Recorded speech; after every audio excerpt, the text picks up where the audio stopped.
ചങ്ങാതി വരുന്നത് 12:30-ക്കാണ്. വീട്ടിലേക്ക് ഭർത്താവ് കയറി വരുന്ന കടയൊക്കെ അടച്ചിട്ട് 11:30-12 മണിയാവും. അവളെപ്പോഴത്തേക്ക് അടുക്കളയുള്ള പണിയെല്ലാം പാത്രമെല്ലാം ആകെ ഒരുമാതിരി ക്ഷീണിച്ച് 11:30-ക്ക് അവളും ഇങ്ങനെ ഒരുമാതിരി പ്ലാസ്റ്റിക് കോഴിയുടെ കൂട്ട് ആടി ഇരിക്കുന്ന സമയത്താണ് ഈ ഇക്കായെ പ്രതീക്ഷിച്ചാണ് വെളിയിൽ നിൽക്കുന്നത്. പിന്നെ താമസമെന്ന് കണ്ടാൽ അടുത്ത് വിളിച്ചോറ് ഇക്ക ഭക്ഷണമൊക്കെ വിളമ്പി വെച്ചിട്ട് നിങ്ങൾ കിടന്നോളൂ, എനിക്ക് തലവേദന എടുക്കുന്നു, നടുവേദന എടുക്കുന്നു, ഞാനൊന്ന് പോയൊന്ന് വിശ്രമിക്കട്ടെ. യാ അല്ലാ, കിടന്നു. അവൾ കിടന്നു. അപ്പോൾ അവളെ ശല്യപ്പെടുത്താതെ മൂപ്പിലും വന്ന് ഭക്ഷണം കഴിച്ചിട്ട് അയാളും ഇങ്ങോട്ട് തിരിഞ്ഞു കിടക്കും. അപ്പോൾ കിബിലയ്ക്കെതിരായിട്ട് രണ്ടുപേരും കൂടെ കടന്നു കഴിഞ്ഞാൽ എന്താ പിന്നെ അവരുടെ ജീവിതത്തിലൊരു സന്തോഷം? സംസാരിക്കുന്നില്ല, ചർച്ച ചെയ്യുന്നില്ല, നാളത്തെ കാര്യങ്ങൾ എന്താണ് ചർച്ചയില്ല, കുട്ടികളുടെ ഫീസിൻ്റെ കാര്യം ചർച്ചയില്ല, കല്യാണത്തിന് പൈസ കൊടുക്കണം അതിൻ്റെ കാര്യങ്ങൾ ചർച്ചയില്ല, ഇതൊന്നും ചർച്ചയില്ല. ഇതൊക്കെ പിന്നെ എപ്പോഴാണ് ഈ ചർച്ച ചെയ്യുക? രാവിലെ 5 മണിയാകുമ്പോൾ ഭർത്താവ് എഴുന്നേറ്റ് കടയിലേക്ക് മാർക്കറ്റിലേക്ക് പോകും. പിന്നെ ഞായറാഴ്ച ദിവസം കുട്ടികൾ പോലും വാപ്പായെ കാണുന്നത്. കുട്ടികൾക്ക് അറിയില്ല വാപ്പ ആരാന്ന്. ഞായറാഴ്ച ദിവസം ആ വീട്ടിലിരിക്കുന്ന ദിവസമല്ലെന്ന് കരുതിയിട്ട് വാപ്പ പോയിട്ട് ഇറച്ചി വാങ്ങിക്കൊണ്ടുവരും. ഇറച്ചി വാങ്ങിയിട്ട് 9-10 മണിയാകുമ്പോഴത്തേക്കും ബെല്ലടിക്കുമ്പോൾ ഒരാളിങ്ങനെ സിമ്മിക്കവരോട്ട് വിളിക്കുന്നു. കുട്ടികളെന്ന് പറയും, ഉമ്മ ആരോ വെളിയിൽ വന്ന് സിമ്മിക്കവരോട്ട് നിൽക്കുന്നു. ഉമ്മ ഓടി വരുമ്പോൾ, എടാ ഇതിൻ്റെ വാപ്പായ. അല്ലോ എൻ്റെ വാപ്പാന്നോ? കുട്ടികൾ കാണുന്നില്ലല്ലോ വാപ്പായെ. കുട്ടികളെപ്പോഴാണ് വാപ്പായെ കാണുന്നത്? കുട്ടികൾ ഉറങ്ങുന്ന സമയത്ത് മൂപ്പല എഴുന്നേറ്റ് പോകുന്നു, കുട്ടികൾ ഉറങ്ങുന്ന സമയത്ത് മൂപ്പല വീട്ടിലേക്ക് വരുന്നു. പിന്നെ എപ്പോഴാണ് കാണുന്നത്? ഞായറാഴ്ച ദിവസമാണ്. കുട്ടികളെ പോലും തിരിച്ചറിയുന്നില്ല. നമ്മുടെ കുടുംബജീവിതം അങ്ങനെയാണ്. കുട്ടികളെ പോലും തിരിച്ചറിയുന്നില്ല. ഭാര്യയോടും തൻ്റെ മക്കളോടും ഒരുമിച്ചിരുന്ന് തീന്മേശയിലിരുന്ന് ഒരേ പാത്രത്തിലിരുന്ന് ഭക്ഷണം കഴിക്കണമെന്ന് നബി തങ്ങൾ പഠിപ്പിച്ചിട്ടുണ്ടെങ്കിൽ ആ ഒരു സംസ്കാരം, ആ ഒരു ശൈലി എവിടെ? ഭാര്യയും ഭർത്താവും തമ്മിൽ ഒരുമിച്ചിരുന്ന് ഭക്ഷണം കഴിച്ച ചരിത്രം എവിടെ? പണ്ട് ആ കാലഘട്ടത്തിൽ അമ്മായിയമ്മ മണിയറയ്ക്കകത്ത് കൊണ്ടുവന്ന സമയത്ത് തൊട്ടിരുന്ന് ഒരുമിച്ചിരുന്ന് സുന്ദരൻ നീയും സുന്ദരി ഞാനും ചേർന്നിരുന്നാൽ തിരുവോണം അന്ന് കഴിച്ചതാണ്. പിന്നെ അതിനുശേഷം ഇല്ല. ഇപ്പൊ കഴിക്കുന്ന എന്താണ്? ഭക്ഷണം വിളമ്പിക്കൊണ്ട് ഭാര്യ ഭക്ഷണം വിളമ്പി കൊണ്ട് തീന്മേശയുടെ മുകളിൽ പടോന്ന് കൊണ്ടുവയ്ക്കും. അപ്പോൾ പാത്രത്തിന്റെ ശബ്ദം കേൾക്കുമ്പോൾ മൂപ്പല മനസ്സിലാക്കും ഭക്ഷണം റെഡിയായിട്ടുണ്ട്. ഓൾ എന്നിട്ട് അടുക്കളയിൽ പോകും. അവൾ അടുക്കളയ്ക്ക് പോകും. അവൾ അടുക്കളയിൽ പോയിട്ട് അടുത്ത പണികൾ ഇങ്ങനെ വരവിരിക്കും. അവളുടെ പണിയാണെങ്കിൽ ഒരിക്കലും തീരത്തില്ല. ഈ കുറേ പെണ്ണുങ്ങളുണ്ട് രാവിലെ 5 മണിക്ക് കയറിക്കഴിഞ്ഞാൽ ഒരു 7 മണി വരെ വൈകിട്ട് പണിയാൻ. 10-11 മണിക്കകത്ത് എല്ലാ പണിയും തീർത്തിട്ട് ഭർത്താക്കന്മാരോടൊപ്പം വന്നിരുന്ന് കാര്യങ്ങൾ പറയാനും ഇരിക്കാനും കിടക്കാനും ഒക്കെ അവർ തയ്യാറാകണം. ഇത് ചുമ്മാ അടുക്കള കിടന്നില്ല, മിഷ്യൻ കിടന്ന് വാഷിംഗ് മെഷീൻ കറങ്ങുന്നത് പോലെ ചുമ്മാ കറക്കമാണ്, വെറുതെ കറക്കാം. അല്ല, ചില പെണ്ണുങ്ങൾക്ക് ഏറ്റവും വലിയ ഒരു ന്യൂനത അതിലുണ്ട്. ഭർത്താക്കന്മാർക്ക് വേണ്ടവണ്ണം ഭാര്യയെ കിട്ടുന്നില്ല. സംസാരിക്കാനാകട്ടെ, അല്ലെങ്കിൽ അവനെ ശുശ്രൂഷിക്കാനാകട്ടെ, ഏത് കാര്യങ്ങൾക്കുമാകട്ടെ അടുക്കളയിൽ കൂടുതൽ സമയം ഭാര്യമാർ ചെലവാക്കുന്നു. ആ സമയത്ത് മുഴുവൻ ഭർത്താക്കന്മാർ ഉറങ്ങി സമയം കളയുന്നു ബെഡ്റൂമിൽ കിടന്നിട്ട്. അപ്പോൾ ഒരുമിച്ചിരുന്ന് ഭക്ഷണം പോലും കഴിക്കുന്നില്ല. ഭക്ഷണം കഴിക്കുന്ന എങ്ങനെ? ഭാര്യമാര് ഭക്ഷണം വിളമ്പിക്കൊണ്ടുവന്ന് മേശപ്പുറത്ത് വെക്കുമ്പോൾ ആ പാത്രത്തിന്റെ ശബ്ദം കേൾക്കുമ്പോൾ സിറ്റ് ഔട്ടിലിരിക്കുന്ന ഭർത്താവ് മനസ്സിലാക്കി, ആ ഭാര്യ ഭക്ഷണം കൊണ്ടുവച്ചിട്ടുണ്ട്, പോയിരുന്ന് ഒറ്റയ്ക്കിരുന്ന് ശൈത്താൻ തിന്നുന്ന പോലെ. ഒറ്റയ്ക്കിരുന്ന് അങ്ങനെ നബി സല്ലല്ലാഹു അലൈഹി വസല്ലം തങ്ങൾ പറഞ്ഞു, ഭാര്യമാരും ഭർത്താക്കന്മാരും തൻ്റെ മക്കളും ഒരേ മേശയിലിരുന്ന് ഭക്ഷണം കഴിച്ചാൽ അല്ലല്ലാഹു യൗമ ലാ ദില്ല ഇല്ലാ ദില്ലുല്ലാഹ്, ആരുടെയും തണലില്ലാത്ത ദിവസത്തിൽ നാളെ മഹ്ശറ വൻസഭയിൽ അല്ലാഹു അവർക്ക് അർശിന്റെ തണൽ കൊടുക്കുമെന്ന് ഹബീബുന ശഫീഉന റസൂലുള്ളാഹി സ്വല്ലല്ലാഹു അലൈഹി വസല്ലം അല്ലാഹു റസൂൽ പറഞ്ഞ വാക്കാണ്. ഭാര്യമാരോടും മക്കളോടും കൂടിയിരുന്ന് ഭക്ഷണം കഴിക്കണം. നമ്മുടെ മക്കളോടിരുന്ന് ഭക്ഷണം കഴിക്കണം.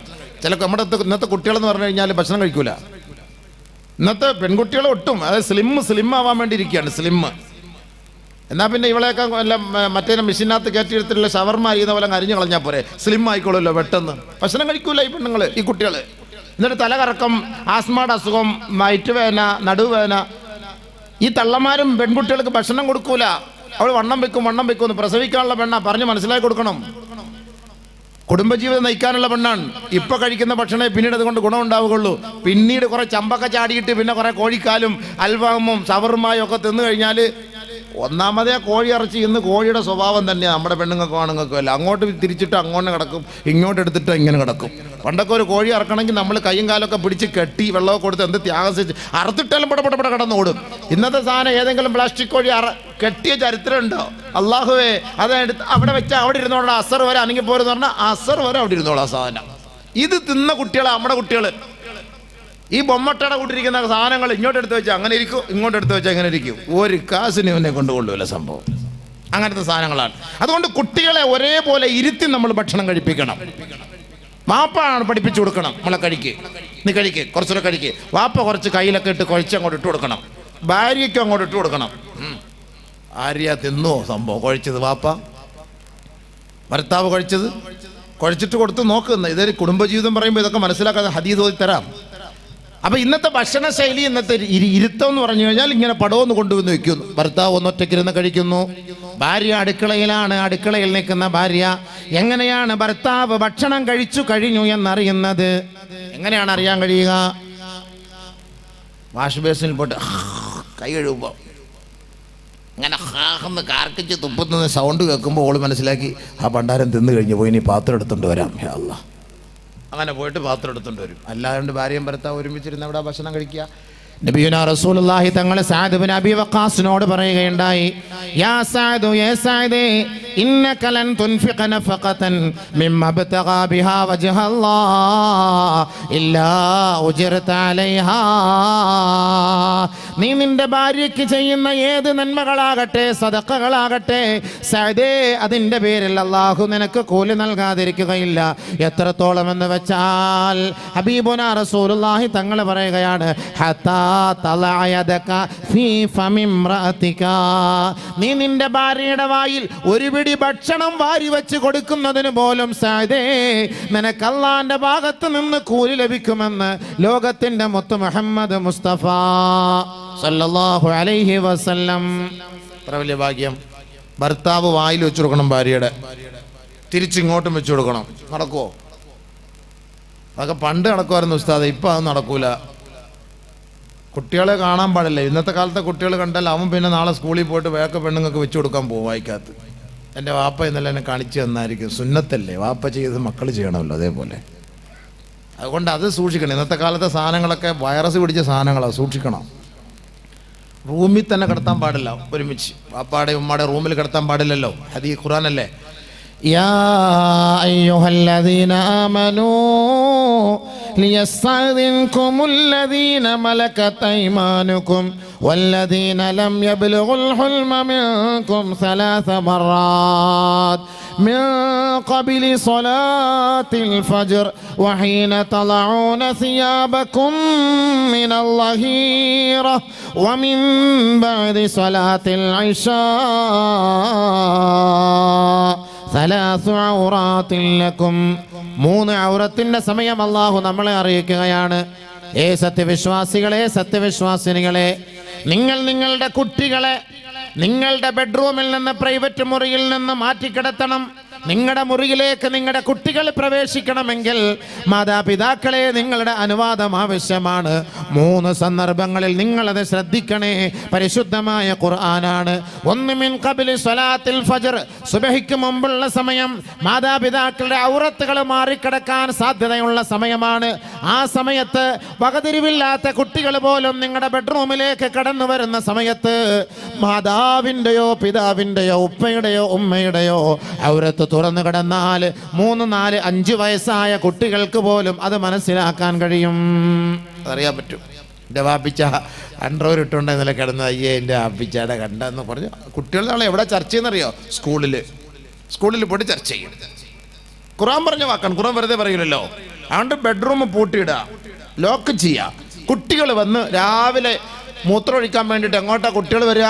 ഉമ്മാൻ്റെ ഉപ്പാൻ്റെ റൂമിലേക്കാണ് കടന്നു വരിക. അപ്പോൾ ആ ഡോറ് തട്ടുമ്പോൾ നമ്മൾ തുറന്നു കൊടുക്കുക, ഔറത്തും ഭാഗമൊക്കെ ശ്രദ്ധിച്ചിട്ട്. അതുകൊണ്ടാണ് ഖുർആൻ പറഞ്ഞത് സുബഹിക്ക് മുമ്പ് ബോധമില്ലാത്ത സമയമാണ്.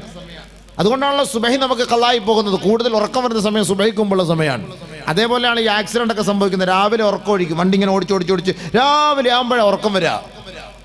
അപ്പം അതുകൊണ്ട് ആ സമയത്ത് നമുക്ക് ബോധമില്ലാത്ത സമയമാണ്. അതുകൊണ്ട് നമ്മളത് ശ്രദ്ധിക്കണമെന്ന് ഖുർആൻ പറയുന്നു. മധ്യാഹ്ന സമയത്ത് ഉച്ചയ്ക്ക് നമ്മൾ റെസ്റ്റ് എടുക്കും. സ്കൂളിൽ കുട്ടികളൊക്കെ പോട്ടിരിക്കുന്ന സമയത്ത് ഭാര്യയും ഭർത്താവ് കടയൊക്കെ അടച്ചിട്ട് കുറച്ച് സമയം അതിന് ഉച്ചയ്ക്ക് ആരും ഇല്ലല്ലോ, മാർക്കറ്റിൽ ആരുമില്ല, ഒരു 2 മണി മുതൽ ഒരു 4 മണി വരെ നമുക്ക് കുറച്ച് റെസ്റ്റ് ആക്കാമല്ലോ എന്ന് പറഞ്ഞിട്ട് ഇങ്ങനെ അങ്ങനെ രണ്ടുപേരും മാർബിളിട്ട തറയിൽ ഇങ്ങനെ കിടക്കുക. തണുപ്പ് കിട്ടും, നല്ല അടിയിൽ നിന്ന് തണുപ്പ് കയറൂല്ലേ. ആ സമയത്തായിരിക്കും ഫയർ എഞ്ചിൻ വരുന്ന പോലെ കുട്ടികളൊക്കെ വരുന്നത്. ഇന്നത്തെ സ്കൂളെന്നൊക്കെ പറഞ്ഞു കഴിഞ്ഞാൽ 5 മണി വരെ 3 മണി വരെ ഒന്നും ഇല്ല, ഏത് സമയത്തും വിടാം. അപ്പം ഭാര്യയും ഭർത്താവും ധരിച്ചത് എന്താണ്? കുട്ടികളിപ്പോൾ വരൂലല്ലോ എന്ന് കരുതിയിട്ട് അങ്ങനെ എങ്ങാനും ഔറത്തുകൾ തുറന്ന അവസ്ഥയിൽ നിങ്ങൾ കിടന്നാൽ അത് ശ്രദ്ധിക്കണം. നിങ്ങൾ ലോക്ക് ചെയ്യാതെ, മുറിയുടെ ഡോറടയ്ക്കാതെ നിങ്ങൾ കിടന്നുറങ്ങരുത്. വമിൻ ബഅദി സ്വലാത്തിൽ ഇശാ നമസ്കാരത്തിന് ശേഷം കുട്ടികൾക്ക് ഭക്ഷണം കൊടുത്തിട്ട് നിങ്ങൾ അവരെ ഒരു പ്രത്യേകമായ മുറിയിൽ കൊണ്ട് ഉറക്കിയിട്ട് വേണം ഭാര്യയും ഭർത്താവും ഒറ്റയ്ക്ക് ഒരു റൂമിൽ കിടക്കണമെന്ന് പരിശുദ്ധമായ ഖുർആൻ. സലാത്തു ഔറാത്തിൽ ലക്കും, ഇത് 3 ഔറത്തിന്റെ സമയമാണ്. ഔറത്ത് നിങ്ങൾ ശ്രദ്ധിക്കുന്നത് പോലെ ഈ സമയത്തെ നിങ്ങൾ ശ്രദ്ധിക്കണേ. പരിശുദ്ധമായ ഖുർആനാണ്, ഇല്ലെങ്കിൽ നിങ്ങൾക്ക് തന്നെയാണ് അത് ദോഷം. അതുകൊണ്ട് നിങ്ങൾ ശ്രദ്ധിക്കാൻ പരിശുദ്ധ ഖുർആൻ നമ്മളോട് ഉത്ബോധനം ചെയ്യുകയാണ്. നമ്മൾ ശ്രദ്ധിക്കണം. ഇന്ന് കുട്ടികളെയും കൂടെ കിടത്താണ്. ഈ കൊച്ചു കുട്ടികൾക്ക് ഉറക്കമുണ്ട്. എൻ്റെ ഉമ്മ ഭാര്യയും ഭർത്താവും 6 അടി കട്ടിൽ 6 അടി മണ്ണിൻ്റെ ഓർമ്മയാണ്. കുട്ടികളെ സൈഡിൽ കിടത്തും. ഇവർക്ക് എന്തെങ്കിലും ഒരു 12 മണിയാകുമ്പോൾ എന്തെങ്കിലുമൊക്കെ തോന്നുമ്പോൾ മെല്ലെ മെല്ലെ അങ്ങോട്ടും ഇങ്ങോട്ടൊക്കെ അനക്കം വെക്കുമ്പോൾ എന്ന് പറഞ്ഞ് അത് തുടങ്ങും സാധനം. വന്ന് ആകപ്പാട് കിട്ടിയ എല്ലാ റാഹത്തും അപ്പോഴേ അങ്ങ് പോകും. അതോടുകൂടി സംഭവം തീർന്നില്ലേ? എന്തിനായി പണിക്ക് പോകുന്നത്? എന്നെ മുമ്പ് നേരത്തെ കൊട്ടിക്കൊണ്ട് കടത്തൂടെ? ഖുർആൻ പറഞ്ഞ വാക്കല്ലേ. അതിനെ വിപരീതമായിട്ട് ചെയ്തുകൊണ്ടല്ല അങ്ങനെ സംഭവിക്കുന്നത്. അതുകൊണ്ട് ഒരിക്കലും അത് പാടില്ല. അതേപോലെ തന്നെയാണ് നബിയുനാ റസൂലുള്ളാഹി തങ്ങൾ പറയുകയാണ്, 9 വയസ്സായ പെൺകുട്ടിയെ ഉപ്പാന്റെ മുറിയിൽ കിടത്തരുത്, 9 വയസ്സായ ആൺകുട്ടിയെ ഉമ്മാന്റെ മുറിയിൽ കിടത്തരുത്. നമ്മുടെ സ്വന്തം മക്കളാണ്, പറഞ്ഞിട്ട് കാര്യമില്ല. ഹബീബുനാ റസൂലുള്ളാഹി തങ്ങളുടെ വാക്കാണ്, ഫർരിഖു അൻ മളാജിഇഹിം, അവരുടെ കിടക്കയിൽ നിന്ന് അവരെ മാറ്റി കിടത്തണേ. ഹബീബുനാ ഷഫീഉനാ റസൂലുള്ളാഹി സ്വല്ലല്ലാഹു അലൈഹി വസല്ലം 10 വയസ്സായ 9 വയസ്സായ പെൺകുട്ടികളെ ഉപ്പാൻ്റെ ഒപ്പം കിടക്കരുത്. ഇന്നത്തെ എത്രയോ അച്ഛൻ മകളെ പീഡിപ്പിച്ചു. പത്രത്തിൽ വന്നിരിക്കല്ലേ? 1000 വർഷങ്ങൾക്ക് മുമ്പ് ഹബീബായ തങ്ങൾ പഠിപ്പിച്ച പ്രഖ്യാപനം ഈ വർത്തമാന കാലഘട്ടത്തിൽ നേരിട്ട് നമ്മൾ അനുഭവിച്ചു കൊണ്ടിരിക്കുന്ന സത്യമാണ്. അള്ളാഹുവിന്റെ റസൂലിന് തെറ്റുപറ്റിയിട്ടില്ല സഹോദരങ്ങളെ. സ്വന്തം മകൾ എന്ന പോലെ ചിന്ത പോലുമില്ലാതെ മൃഗീയമായ നിലയിൽ സ്വന്തം മകളെ, സ്വന്തം ബീജത്തിൽ ജനിച്ച പൊന്നുമകളെ പോലും മൃഗീയമായ നിലയിൽ അവളുടെ മാനത്തിന് ഹാനി വരുത്തുന്ന മൃഗങ്ങൾ ഈ ലോകത്ത് തഴച്ചു വാഴുമ്പോ ഹബീബുനാ റസൂലുള്ളാഹി തങ്ങൾ പറഞ്ഞത് എത്ര യാഥാർത്ഥ്യമാണ്. പ്രവാചകന്റെ വാക്കുകൾ പുലർന്നുകൊണ്ടിരിക്കുകയാണ്. ഫർരിഖു അൻ മളാജിഇഹിം, നിങ്ങളുടെ പ്രായപൂർത്തിയായതും പ്രായപൂർത്തിയെത്താറായതുമായ പെൺകുട്ടികളെ മാതാപിതാക്കളുടെ കിടക്കയിൽ നിന്ന്, കിടപ്പറയിൽ നിന്ന് അവരെ ഒറ്റയ്ക്ക് മാറ്റി കിടത്തേണമേ. നബിയുനാ ഷഫീഉനാ റസൂലുള്ളാഹി സ്വല്ലല്ലാഹു അലൈഹി വസല്ലം. ചില വീടുകളിൽ ആങ്ങളെയും പെങ്ങളെയും കിടത്തു ഒറ്റയ്ക്ക് പാടില്ല. ആങ്ങളെയും പെങ്ങളല്ലേ ഹബീബെ, അതൊക്കെ പോയി, കാലങ്ങളൊക്കെ പോയി. ആങ്ങള പെങ്ങളെന്നൊക്കെ ഉള്ള കാലം അതൊക്കെ പോയി സംഭവം. എന്ത് ആങ്ങളെ, എന്ത് പെങ്ങള്, എത്ര ചരിത്രം പറഞ്ഞു തരണോ? എന്തെല്ലാം ചെറിയ ഒരുപാട് സംഭവങ്ങളും അനുഭവങ്ങളും എൻ്റെ മുന്നിലുണ്ട്. പക്ഷേ അത് പറയുന്നത് ശരിയല്ലാത്തതുകൊണ്ട് എനിക്കതങ്ങനെ പരസ്യമായിട്ട് പറയാൻ പറ്റുന്നില്ല. അതുകൊണ്ട് ആങ്ങളെയാണ് പെങ്ങളെന്നും പറഞ്ഞിട്ടൊന്നും കാര്യമൊന്നുമില്ല. അതൊന്നും പറഞ്ഞിട്ടേ കാര്യമില്ല. ചില വീടുകളിലൊക്കെ പോകുമ്പോൾ ഈ വിനീതം കണ്ടിട്ടുണ്ട്. പ്രായപൂർത്തിയെത്തിയ ആങ്ങളെയും പെങ്ങളെയും ഒരേ മുറിയിൽ കിടക്കുന്നു, അവർ രണ്ടുപേരും ഒരേ കട്ടിൽ കിടക്കുന്നു. ഞാൻ അവരെ വാപ്പായും ഉമ്മയും വിളിച്ചിട്ട് സഹായിച്ചിട്ടുണ്ട്. അത് പാടില്ലാതെ. ഉമ്മയോടൊപ്പം അവൾ പോയി കിടക്കട്ടെ, അവളെ ഉമ്മയോടൊപ്പം കിടത്ത്. ഉപ്പയോടൊപ്പം അവനും പോയി കിടക്കട്ടെ, അല്ലെങ്കിൽ വേറെ റൂമിൽ പോയി കിടക്കട്ടെ. ഇപ്പോൾ നിങ്ങൾ ചോദിക്കും, അപ്പോൾ ഉപ്പക്കും ഉമ്മക്കും ഒറ്റയ്ക്ക് കിടക്കണ്ടേ? എന്നാ ഞാൻ പറഞ്ഞ സമയം, അതിനൊക്കെ സമയം നമ്മൾ കണ്ടെത്തണം. അല്ലെങ്കിൽ പിന്നെ ആങ്ങളെയും പെങ്ങളെയും ഒരു റൂമിൽ കിടത്താൻ പാടില്ലാതെ. ഒരു വാപ്പയും ഒരു ഉമ്മയും ഒറ്റയ്ക്കിരിക്കരുതെന്ന് നബി തങ്ങൾ പഠിപ്പിച്ചില്ലേ? ആയിഷ ബീവിയോടൊപ്പം ഒറ്റയ്ക്കിരുന്ന അബൂബക്കർ സിദ്ദീഖ് റളിയല്ലാഹു അൻഹു നോക്കിയിട്ട് ശൈത്താനെ സൂക്ഷിക്കണേ, പിശാചിനെ സൂക്ഷിക്കണേ എന്ന് പറഞ്ഞില്ലേ? എന്തിനത്? അവർക്കിടയിൽ അങ്ങനെ സംഭവിക്കുമോ? ഇല്ല. ഈ കാലഘട്ടത്തെ നോക്കിക്കൊണ്ട് പ്രവാചകൻ പറഞ്ഞ വാക്കാത്. ഇയ്യാക വൽ ഖൽവത ബിന്നിസാ, അന്യസ്ത്രീയുമായി ഒറ്റയ്ക്ക് നീ ഇരിക്കരുതേ. അന്യസ്ത്രീ എന്നൊക്കെ പറയുമ്പോൾ നമുക്ക് അത് അന്നാണ് അന്യസ്ത്രീ എന്നൊക്കെയുള്ള ചിന്ത ഉണ്ടാവുക. ഇപ്പൊ സ്ത്രീ തന്നെയാണ്. വൽ ഖൽവത ബിന്നിസാ, നമ്മളത് അർത്ഥം വെക്കുമ്പോൾ അന്യസ്ത്രീ എന്ന് പറയാ. നബി തങ്ങൾ പറഞ്ഞ വാക്കെന്താ? വൽ ഖൽവത ബിന്നിസാ, സ്ത്രീകളുമായി നിങ്ങൾ ഒറ്റയ്ക്കിരിക്കുന്നത് സൂക്ഷിക്കണേ. വല്ലദീ നഫ്സു മുഹമ്മദിൻ ബിയദി, എൻ്റെ ആത്മാവ് ഏതൊരു റബ്ബിൻ്റെ കൈകളിലാണോ ആ റബ്ബിനെ തന്നെയാണ് സത്യം. ഇല്ലാ വസാലിസുഹും അശ്ശൈത്താൻ, മൂന്നാമനായി അവർക്കിടയിലേക്ക് കടന്നു വരുന്നത് പിശാചാണ്. ഹബീബുനാ റസൂലുള്ളാഹി സ്വല്ലല്ലാഹു അലൈഹി വസല്ലം. സത്യമാണ്. അല്ലാഹുവിന്റെ റസൂൽ തെറ്റുപറ്റിയിട്ടില്ല. ഹബീബേ, മകനും മാതാവും തമ്മിലുള്ള ലൈംഗിക ബന്ധം, ഉപ്പയും മകളും തമ്മിലുള്ള ലൈംഗിക ബന്ധം, ആങ്ങളെയും പെങ്ങളും തമ്മിലുള്ള ലൈംഗിക ബന്ധം ഇഷ്ടം പോലെ എന്തിനാ ഞാൻ പറയുന്നത്? നിങ്ങളുടെ കൈകളിലാണല്ലോ മൊബൈൽ ഉള്ളത്. എല്ലാ വാർത്താ മീഡിയകളും മാധ്യമങ്ങളും നിങ്ങളുടെ കൈകളിലാണ്. നിങ്ങൾക്ക് പിന്നെ അടിച്ചു നോക്കിയാൽ കാണാവുന്ന സത്യങ്ങളാണല്ലോ ഇതെല്ലാം. എന്നും വന്നുകൊണ്ടിരിക്കുന്ന വാർത്തകളാണല്ലോ. ഇത് മനസ്സിലാക്കിക്കൊണ്ട് തന്നെയാണ് ആദരവായ റസൂലുള്ളാഹി സ്വല്ലല്ലാഹു അലൈഹി വസല്ലമ തങ്ങൾ നേരത്തെ ഇതിനെക്കുറിച്ച് നമ്മളോട് പഠിപ്പിച്ചു തന്നത്. നേരത്തെ പഠിപ്പിച്ചു തന്നത് കൊണ്ട് തന്നെയാണ്. നിങ്ങൾ സൂക്ഷിക്കണം. ഭാര്യയും ഭർത്താവും ഉറങ്ങുന്ന സമയത്ത് നമ്മളിത് ശ്രദ്ധിക്കണം. അപ്പൊ ഞാൻ പറഞ്ഞു വന്നത്, അക്മലുൽ മുഅ്മിനീന ഈമാനാ അഹ്സനുഹും ഖുലുഖാ, നിങ്ങളിൽ ഏറ്റവും സൂക്ഷ്മശാലിയായ ഏറ്റവും പരിപൂർണ ഈമാനുള്ള ഭർത്താവാരാണ്? അഹ്സനുഹും ഖുലുഖാ, തൻ്റെ ഭാര്യയോട് ഏറ്റവും നല്ല നിലയിൽ വർത്തിക്കുന്നവനാണ്. വഖിയാറുക്കും ഖിയാറുക്കും ലിനിസാഇഹിം, നിങ്ങളിൽ ശ്രേഷ്ഠൻ, നിങ്ങളിൽ ഉത്തമൻ നിങ്ങളുടെ ഭാര്യമാരോടൊപ്പം നിങ്ങളുടെ കുടുംബിനികളോടൊപ്പം ഏറ്റവും നല്ലത് വർത്തിക്കുന്നവനാണ് നിങ്ങളിൽ ഉത്തമൻ. നബിയുനാ റസൂലുള്ളാഹി.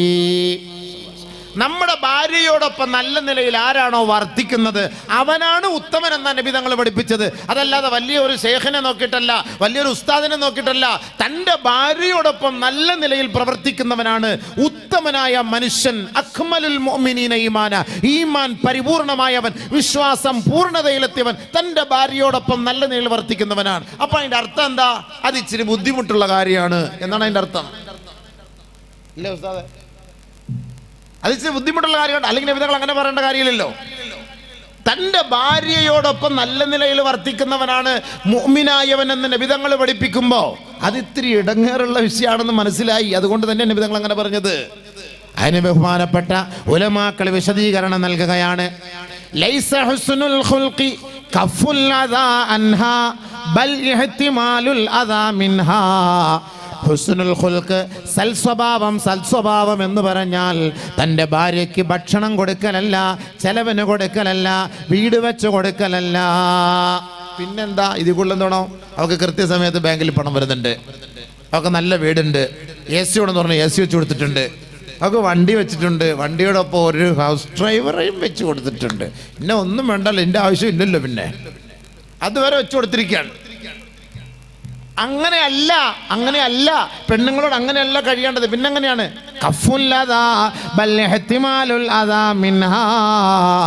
ഭാര്യമാര് എടങ്ങേറ് ചെയ്താൽ അത് നീ സഹിക്കലാണ് പരിപൂർണമായ ഈമാനിന്റെ ഉടമയെന്ന് ഹബീബുന ഷഫീഉന റസൂലുള്ളാഹി. മനസ്സിലായോ എന്താ പറഞ്ഞേ? ഭാര്യ എടങ്ങേറാക്കിയാൽ അത് സഹിക്കണോ? നമ്മൾ മിണ്ടാണ്ടിരുന്നോണോ? രണ്ടടി അടിച്ച തടവിട്ട് ഇങ്ങനെ ഇരിക്കരുത്. ഇപ്പുറത്തും കിട്ടും ചിലപ്പോൾ ഒരെണ്ണം. നേരെ ഇരുന്നോണം. ഭാര്യയുടെ ഇടങ്ങേറ് നമ്മൾ സഹിക്കണമെന്ന് ഈമാന്റെ ലക്ഷണം അതാണ്. എന്നെ കൊണ്ട് സാധിക്കോ അബീവ? ഞാൻ ഇത്രയും പ്രസംഗിച്ചാലോ ഓളെന്തെങ്കിലും കാണിച്ച് എന്നെ കൊണ്ട് അടങ്ങിയിരിക്കുക എന്നെ കൊണ്ട് കഴിയില്ല.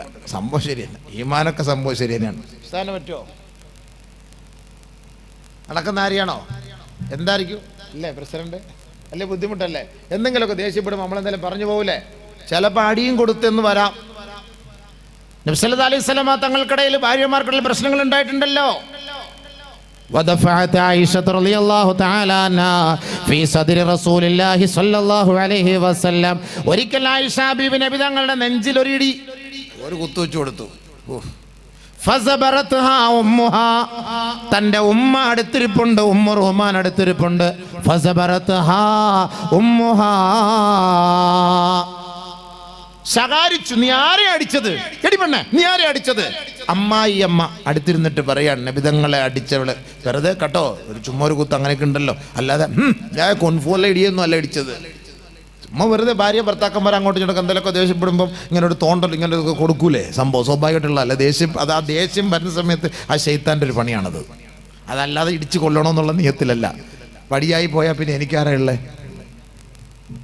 അതല്ലേലും പെണ്ണുങ്ങൾ അങ്ങനെ തന്നെയാണ്. ഭാര്യമാർ ഭർത്താക്കന്മാർ മരിക്കുമ്പോൾ അടുത്തിരുന്ന് കരയുന്ന ആരാ? എനിക്കിനി ആരാണോ എന്നെ രണ്ടാം കെട്ടാൻ വരുന്നത് ഇനി ആരാണോ എന്നാണ് അതിൻ്റെ അർത്ഥം. കരയുമ്പോൾ ശ്രദ്ധിച്ചോണം. വെറുതെ അർത്ഥത്തോടു കൂടി അവർ കരയുള്ളൂ, അല്ലാതെ കരയൂല സംഭവം. എന്നെ ഇനി രണ്ടാമത് കെട്ടാൻ വരുന്ന ആരാണോ എന്നുള്ളതാണ് അടുത്ത ചോദ്യം. അപ്പം അതുകൊണ്ട് ബഹുമാനപ്പെട്ട നബീന റസൂലുള്ളാഹി തങ്ങളുടെ നെഞ്ചിൽ ഇങ്ങനെ ഒരു കുത്തിയപ്പോൾ ബഹുമാനപ്പെട്ട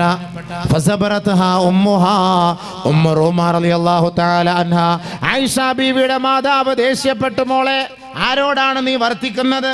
അപ്പോൾ ലോകത്തിന്റെ മുത്ത്, ലോകത്തിന്റെ ഗുരുനാഥൻ, ലോകത്ത് കുടുംബജീവിതം പഠിപ്പിച്ചു കൊടുത്ത മാതൃകാ പുരുഷനായ മുത്ത് മുഹമ്മദ് മുസ്തഫ സല്ലല്ലാഹു അലൈഹി വസല്ലമ തങ്ങൾ നബിയുനാ റസൂലുള്ളാഹി ബഹുമാനപ്പെട്ട ഉമ്മ റൂമാനോട് പറയുകയാണ്, ദഈഹാ ഫഇന്നഹുന്ന യസ്നഅന അക്സറ മിൻ ദാലിക്. അങ്ങോട്ട് വിടും മാമി, അമ്മായി അമ്മേ. ഇവിടെ മാമി എന്നാണ് പറയാ, അമ്മായി അമ്മ, മാമി, അമ്മായി അമ്മ, അമ്മായി അമ്മ. അങ്ങോട്ട് വിട്, അങ്ങോട്ട് അമ്മായി. ഇതൊന്നും അല്ല അവരെന്നോട് ചെയ്യുന്നത്, ഇതിനേക്കാളും കടുപ്പത്തിലാണ് എന്നോട് ചെയ്യുന്നത്. ഇപ്പോഴല്ലേ കണ്ടുള്ളൂ, നിങ്ങൾ ഇപ്പോഴല്ലേ കണ്ടത്. ഇതൊന്നുമല്ല എന്നോട് അവർ ചെയ്യുന്നത്, ഇതിനേക്കാളും കടുത്തത് എന്നോട് ചെയ്യുന്നുണ്ട് എന്ന് ബഹുമാനപ്പെട്ട റസൂലുള്ളാഹി സ്വല്ലല്ലാഹി അലൈഹി വസല്ലമ തങ്ങൾ പറഞ്ഞ് അവിടെ ആയിഷ ബീവിക്ക് സപ്പോർട്ട് ചെയ്യാണ് ചെയ്തത്. മനസ്സിലായോ? ആയിഷ ബീവിക്ക് ഭാര്യയ്ക്ക് സപ്പോർട്ട് ചെയ്തു. നബി സല്ലല്ലാഹു അലൈഹി വസല്ലമ തങ്ങൾ അതായിരുന്നു കുടുംബജീവിതത്തിൽ ഭാര്യയോടുള്ള ഉത്തരവാദിത്തം പരിപൂർണമായി നിറവേറ്റിയവരായിരുന്നു.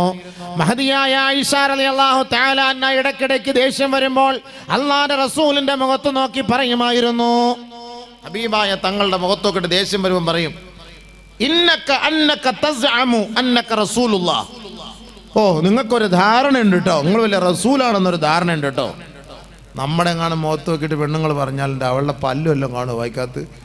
നിങ്ങൾ വലിയ കുടുംബക്കാരനാണ്, വലിയ പൈസക്കാരനാണെന്നുള്ളത് വലിയ പവറും പത്രാസൊന്നും എൻ്റെ മുന്നിൽ കാണിക്കണ്ട കേട്ടോ എന്നങ്ങാണെന്ന് പറഞ്ഞു നോക്കാം. നമ്മുടെ ഭാര്യ നമ്മുടെ മുഖത്ത് നോക്കിയിട്ട് എന്തായിരിക്കും രംഗം? ആയിഷ ബിബി റളിയല്ലാഹു തആല അൻഹ നബി സല്ലല്ലാഹു അലൈഹി വസല്ലമ തങ്ങളുടെ മുഖത്ത് നോക്കിയിട്ട് പറഞ്ഞതാണ്, നിങ്ങൾക്കൊരു ധാരണയുണ്ട്, അന്നക റസൂലുള്ള, നിങ്ങൾ അള്ളാന്റെ റസൂലാണെന്നുള്ളൊരു ധാരണയുണ്ട് കേട്ടോ. ദേഷ്യം വരുമ്പോൾ പറയുന്ന വാക്കാണ് ഫി കലാമിൻ ഗളബത്ത്. ആയിഷ ബീവിക്ക് ദേഷ്യം വരുന്ന സമയത്ത് പറയുന്ന വാക്കാണ്. ഫതബസ്സമ റസൂലുള്ളാഹി വഹതമല ഹിൽമാ. നബിയുനാ റസൂലുള്ളാഹി തങ്ങളോട് ആയിഷ ബീവി ദേഷ്യപ്പെടുന്ന സമയത്ത് നബിയുനാ റസൂലുള്ളാഹി തങ്ങൾ അപ്പോൾ ആ ദേഷ്യത്തെ എല്ലാം പുഞ്ചിരിയോടെയാണ് ഹബീബായ തങ്ങൾ അത് ഏറ്റെടുത്തിരുന്നത്. അതെല്ലാം നിസ്സാരമായി തള്ളിക്കളയുമായിരുന്നു. ഓടി പെണ്ണെ, നിന്റെ കാര്യം കല്ലി വല്ലി, യാ അല്ലാഹ്, കല്ലി വല്ലി. നബി സല്ലല്ലാഹു അലൈഹി വസല്ലം തങ്ങളുടെ മുഖത്ത് നോക്കിയിട്ട് ആയിഷ ബീവി അങ്ങനെ പറഞ്ഞെങ്കിൽ ആലോചിച്ച് നോക്ക്. നബി സല്ലല്ലാഹു അലൈഹി വസല്ലം കല്ലി എന്ന് പറഞ്ഞാൽ അതെന്നെ നിസ്സാരമായിട്ട് തള്ളിക്കളയും. ഒരിക്കൽ ബഹുമാനപ്പെട്ട നബിയുനാ റസൂലുള്ളാഹി തങ്ങളുടെ ഹളറത്തിൽ ഇരുന്നു കൊണ്ട് ആയിഷ റളിയല്ലാഹു അൻഹ ശബ്ദമുയർത്തി സംസാരിക്കുകയാണ്. കണ്ടോ, ഭാര്യമാർ ഭർത്താക്കന്മാരുടെ മുന്നിൽ ശബ്ദമുയർത്തി സംസാരിക്കാൻ പാടില്ല. ഖദീജ റളിയല്ലാഹു തആല അന്നയുടെ ഒരു സംഭവം ഞാൻ പറഞ്ഞു തരാം. മഹദിയായ ഖദീജ നബിയുനാ റസൂലുള്ളാഹി തങ്ങളുടെ പ്രഥമ ഭാര്യയാണ്. അല്ലാഹുവിന്റെ റസൂൽ എത്ര ഭാര്യമാരുണ്ട്? അതുകൊണ്ടാണ് ഈ ലൈവ് ഒന്നും കൊടുക്കരുത് പറഞ്ഞത്. കാരണം നമ്മൾ ഇതൊക്കെ പറയുമ്പോൾ 12 ഭാര്യമാരുണ്ടെന്നൊക്കെ പറയുമ്പോൾ ചില ആളുകൾക്ക് പിടിക്കില്ല. അരിയസിൻ്റെ അസുഖമുള്ളമാരെല്ലാം ഇന്ത്യ രാജ്യത്തിലില്ലേ? 12 എണ്ണം ഉണ്ടോ? നബിതങ്ങൾക്ക് 12 ഉള്ളൂ, ബാക്കിയുള്ളമാർക്ക് ലക്ഷങ്ങളാണ് എൻ്റെ കണക്കുകൾ പറഞ്ഞാൽ. അത് നമ്മൾ ചരിത്രം പറയുന്നതല്ല. അപ്പോൾ നമ്മളിതൊക്കെ ഈ കാര്യങ്ങളൊക്കെ പറയുമ്പോൾ ചില ആളുകൾ കുറച്ചൊരു മുന്നോട്ടിരിക്കും. ഉസ്താദേ, ശരിയല്ലേ സംഭവം? ശരിയല്ലേ? അങ്ങനെയല്ലേ? നമ്മളിതിപ്പോൾ 12 ഭാര്യമാരെന്നൊക്കെ പറയുമ്പോഴേക്കും ഇതെന്താ സംഭവം, ഇത് നാറാണത്ത് ഭ്രാന്തനാണെന്ന് ചോദിച്ചളയും. അതുകൊണ്ടാണ് ഈ ലൈവ് ഒന്നും കൊടുത്തു കഴിഞ്ഞാൽ നമുക്ക് സ്വതന്ത്രമായ കാര്യം പറയാൻ പറ്റില്ല. എന്തിന് ലൈവ്? 10-40 പേര് അവിടെ ഇവിടെയൊക്കെ ഇരുന്ന് കാണാൻ വേണ്ടി ലൈവ് കൊടുക്കേണ്ട കാര്യം എന്ത്? നമുക്കെന്തെങ്കിലും പച്ചയ്ക്ക് വിഷയങ്ങൾ പറയണമെങ്കിൽ ഇതൊന്നും ഇല്ലാതിരിക്കണം. എന്നാലേ നമുക്ക് ഇവിടെ നമുക്ക് നിങ്ങൾ വിളിച്ചത് അഴീക്കോട് പ്രസംഗിക്കാനല്ലേ? അഴീക്കോട്ടുകാർ കേട്ടാൽ മതി. ദുബായിക്കാരന് കേൾക്കണമെങ്കിൽ ഞാൻ ദുബായി പോകുന്നുണ്ട് പ്രസംഗിക്കാൻ. ഞാൻ അവിടെ പോയി അവർക്ക് പ്രസംഗിച്ചു കൊടുത്തോളല്ലോ. ചൈന വരെ പോയി, മലേഷ്യയിൽ പോയി, ഇനിയിപ്പോൾ ഇന്തോനേഷ്യയിൽ പോകാൻ പോവാം ഇൻഷാ അല്ലാഹ്. ഇതിപ്പോൾ വലിയ കാര്യമാണ്. 40 പേര് അവിടെ ഇവിടെയൊക്കെ കുത്തി നോക്കിക്കൊണ്ടിരിക്കും. അതിന് വേണ്ടിയിട്ട് നമ്മളിവിടുന്ന് ലൈവ് ഉണ്ടാക്കി നമുക്കൊന്നും പറയാനും പറ്റില്ല. സംഭവം എല്ലാം പറയുന്നതൊക്കെ അടുത്ത സമയത്ത് 2-3 വിഷയം പറഞ്ഞതൊക്കെ പിന്നെ മീഡിയയിലിട്ട് എടങ്ങറാക്കി കളഞ്ഞു. ഹദീസുകളൊക്കെ വെറും നികൃഷ്ടമായ നിലയിൽ അതിനെ ചർച്ച ചെയ്യുമ്പോൾ നമുക്കത് മാനസികമായിട്ട് വിഷമമുണ്ടാവും. അതുകൊണ്ടാണ് ഇത് വേണ്ടെന്ന് പറയുന്നത്. പിന്നെ വീട്ടിലിരുന്ന് കേൾക്കും അബീവേ, എല്ലാം വീട്ടിലിരുന്ന് പുരയിലിരുന്ന് കേൾക്കും, ഇവിടെ ഇങ്ങോട്ട് വരൂലല്ലോ. പിന്നെ നമ്മൾ ഇത്രയും വലിയ സദസ്സും ഇത്രയും വലിയ കസേരയൊക്കെ ഉണ്ടാക്കി വെച്ചിട്ട് ഇവിടെ വന്ന് വാല് കേൾക്കണ്ടേ? അതിന് വീട്ടിലിരുന്ന് കേട്ടാൽ മതിയോ? അവർ രണ്ടുപേരും ഭാര്യയും ഭർത്താവും കിടക്കും, ഇതങ്ങോട്ട് ഫിറ്റ് ചെയ്യും, അവരങ്ങോട്ട് അബൂബക്കർ മുസ്ലിയാർ സംസാരിച്ചുകൊണ്ടിരിക്കും, അവരവരുടെ പരിപാടി നടത്തിക്കൊണ്ടിരിക്കും. എന്തൊരു സുഖമാ, എന്ത് സുഖം ഇത്! ലൈവാ, അത് വാലും ലൈവ്, അവിടെയും ലൈവ്, എല്ലാം ലൈവ് തന്നെ സംഭവം. അതിൻ്റെ ആവശ്യമില്ല. ഇവിടെ വരുന്നവർക്ക് എഴുതി പറഞ്ഞു കൊടുക്കുക, അതാണ് വേണ്ടത്. അതുകൊണ്ട് ഞാനിപ്പോൾ എല്ലാവരും നിർത്തിയത് സ്പെഷ്യൽ ബ്രാഞ്ചിൽ നിന്ന് വരെ വിളിച്ച് എന്നെ ചോദിച്ചു ഈ വിഷയവുമായിട്ട് ബന്ധപ്പെട്ട്. അതുകൊണ്ടാണ് അത് വേണ്ട എന്ന് പറഞ്ഞത്. കേട്ടോ, അതിലൊക്കെ അർത്ഥമുണ്ട് സംഭവം. പോട്ടെ. നബി സല്ലല്ലാഹു അലൈഹി വസല്ലം തങ്ങളുടെ ഭാര്യമാരെ കുറിച്ചൊന്ന് അറിഞ്ഞിരിക്കണം. അതിനുവേണ്ടി പറഞ്ഞാണ് 12 ഭാര്യമാരുണ്ട്. ഹബീബുന റസൂലുള്ളാഹി സ്വല്ലല്ലാഹു അലൈഹി വസല്ലമ തങ്ങളുടെ പ്രഥമ ഭാര്യ ഖദീജത്ത് ബിൻത് ഖുവൈലിദ് റളിയല്ലാഹു അൻഹാ. 6 പേര് ഖുറൈശി പെണ്ണുങ്ങളാണ്. ഖുറൈശി എന്ന് പറഞ്ഞാൽ തറവാടിത്തുള്ളവർ, വലിയ കുടുംബത്തിൽ. ഇന്നത്തെ കാലഘട്ടത്തിൽ ഉണ്ടായിരുന്നെങ്കിൽ ഇന്ന് പിന്നെ മറ്റേ റേഞ്ച് റോവർ കാറൊക്കെ കിട്ടിയേനെ നബിതങ്ങൾക്ക്. അത്രയ്ക്കും വലിയ കുടുംബത്തിലുള്ള, അതാണ് വലിയ കുടുംബക്കാർ, ഖുറൈശി കുടുംബം. നമ്മളൊക്കെ നാട്ടിൽ ഇച്ചിരി കിവർ മുത്തക്കബിരിങ്ങളൊക്കെ ഉണ്ടെങ്കിൽ പറയും, ഉസ്താദെ അവരോട് സംസാരിക്കില്ല, അവൻ വലിയ ഖുറൈശി കുടുംബത്തിൽപ്പെട്ടവനെന്ന് പറയും. അങ്ങനെ കിബറന്മാർ, അതിൽ ഇച്ചിരി വലിയ പവറുള്ളവർ എന്നാണ് അതിൻ്റെ അർത്ഥം, ഖുറൈശികൾ. അതിൽ 6 പെണ്ണുങ്ങൾ, 6 നബി സല്ലല്ലാഹു അലൈഹി വസല്ലം ഭാര്യമാർ ഖുറൈശികളായിരുന്നു. ബഹുമാനപ്പെട്ട ഖദീജത്ത് ബിൻത് ഖുവൈലിദ് റളിയല്ലാഹു തആല അൻഹാ, സൗദ ബിൻത് സമഅ റളിയല്ലാഹു തആല അൻഹാ, ബഹുമാനപ്പെട്ട ആയിഷ ബിൻത് അബീ ബക്കർ റളിയല്ലാഹു തആല അൻഹാ, ബഹുമാനപ്പെട്ട ഹഫ്സ ബിൻത് ഉമർ റളിയല്ലാഹു തആല അൻഹാ, ഉമ്മു സലമ റളിയല്ലാഹു തആല അൻഹാ, ഉമ്മു ഹബീബ റളിയല്ലാഹു തആല അൻഹാ, റൈഹാന ബിൻത് സയ്യിദ് ബിൻ അംർ. നബി സല്ലല്ലാഹു അലൈഹി വസല്ലമ തങ്ങൾ അല്ല, ഉമ്മു ഹബീബക്ക് റംല എന്ന മറ്റൊരു പേരുണ്ട്. അങ്ങനെ ഈ 6 ഭാര്യമാർ നബി സല്ലല്ലാഹു അലൈഹി വസല്ലമ തങ്ങളുടെ ഖുറൈശികളിൽ നിന്നുള്ളവരാണ്. 6 പേർ. 4 പേര് അറബി പെണ്ണുങ്ങളാണ്, അറബികളാണ്, വലിയ തറവാട്ടുകാരൊന്നും അല്ല. സൈനബ് ബിൻത് ജഹ്ഷ് റളിയല്ലാഹു തആല അൻഹാ, ജുവൈരിയ ബിൻത് ഖുസൈമ റളിയല്ലാഹു തആല അൻഹാ, സൈനബ് ബിൻത് ഹാരിസ് റളിയല്ലാഹു തആല അൻഹാ, മൈമൂന ബിൻത് ഖുസൈമ, മൈമൂന ബിൻതുൽ ഹാരിസ് റളിയല്ലാഹു തആല അൻഹാ. അങ്ങനെ 4 പേര് ബഹുമാനപ്പെട്ട നബി സല്ലല്ലാഹു അലൈഹി വസല്ലമ തങ്ങൾ ഭാര്യമാരാണ്. പക്ഷേ അത് അറബികളാണ്, വലിയ കുറുമ്പക്കാരോ തറവാട്ടുകാരോ അല്ല, സാധാ അറബി പെണ്ണുങ്ങളാണ്. ഒരാള്, അപ്പോൾ 6 4 10ആയി. ഒരാള് ബഹുമാനപ്പെട്ട സഫിയ ബിൻത് ഹുയൈ മിൻ ബനി ഇസ്രായീൽ, ഇസ്രായേലിൽ നിന്ന് നബി സല്ലല്ലാഹു അലൈഹി വസല്ലം തങ്ങൾ പെണ്ണ് കെട്ടിയിട്ടുണ്ട്. അതാണ് സൗദികൾക്ക് ഇപ്പോൾ ഇസ്രായേലോടുള്ള ബന്ധം. അതങ്ങനെയാണല്ലോ വരുള്ളൂ സംഭവം.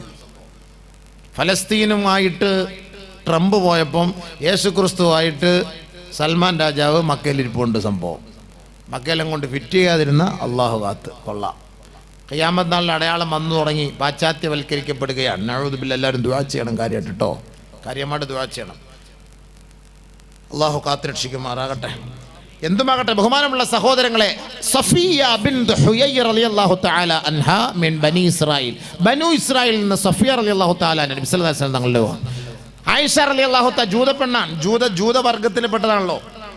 നബി സല്ലല്ലാഹു അലൈഹി വസല്ലം തങ്ങളുടെ ഭാര്യ ആയിഷ ബീവി ഇടയ്ക്കിടയ്ക്ക് ഇവരെ കളിയാക്കും, ജൂതപ്പെണ്ണേന്ന്. കണ്ടോ പെണ്ണുങ്ങളുടെ കുശുമ്പ്, കണ്ടോ കുറുമ്പ്, കണ്ടോ പെണ്ണുങ്ങളുടെ അസൂയ എന്ന് പറഞ്ഞ സാധനം ഇന്നല്ല, അഴീക്കോട്ടുകാരികൾക്ക് മാത്രമല്ല, അറബി പെണ്ണുങ്ങൾക്ക് പോലും ഉണ്ടായിരുന്നു. ഏറ്റവും വലിയ തെളിവായത്. ഇടയ്ക്കിടയ്ക്ക് ബഹുമാനപ്പെട്ട സഫിയ റളിയല്ലാഹു തആല അൻഹയെ നോക്കിയിട്ട് ആയിഷ റളിയല്ലാഹു തആല അൻഹ ജൂതന്റെ മോളെ എന്ന് പറഞ്ഞിട്ട് കളിയാക്കും.